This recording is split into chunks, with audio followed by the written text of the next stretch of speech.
Also, scientists announced today that if your hand is bigger than your face, you have cancer. Ha ha! Got you! Aha!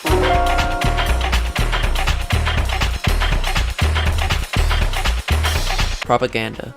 When I hear that word, I think of Joseph Stalin and Adolf Hitler, who used propaganda as a weapon of war to persuade their subordinates to fight for their quote-unquote fearless leaders. But nobody ever thinks of America when the word propaganda is heard. After all, the American media has never lied to the public in order to push their agendas and ideologies, right? You call these things chips instead of crispity, crunchy, munchy, crackerjack, snacker, nibbler, snap and crack, pop, Wester, Pool, Chester, Shire, Queen's lovely, jubbly delights. That's rather a bit cringe, innit?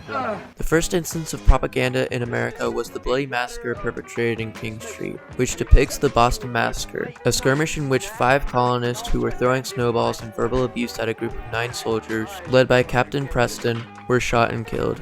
The reason why the bloody massacre is propaganda is because Henry Pelham, who created the piece, portrayed Captain Preston as ordering his men to fire upon the crowd, when in reality Captain Preston never gave any orders for the soldiers to fire.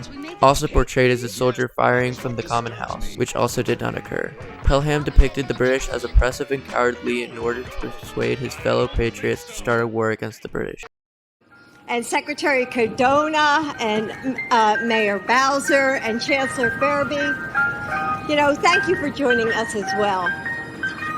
And for families across the country. 25 decades have passed since the American Revolution, and now propaganda is widely used through the mediums of social media and fake evidence to hurt fellow Americans rather than a common enemy. For example, a couple of months ago, Donald Trump was indicted on 34 felony accounts of falsifying business records. When Twitter users heard this news, they used AI to create images of Donald Trump getting arrested, and claimed that they were real.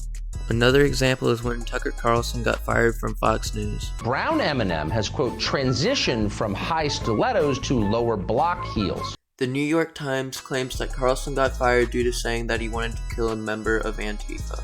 The Guardian claims that Carlson got fired due to sexual remarks. CNN claims that Carlson got fired due to secretly admitting that he hated Donald Trump and Joe Biden. How is it that conveniently all this information is just coming out now? In conclusion, propaganda can be used as a tool for good, bringing people together to fight against a common enemy.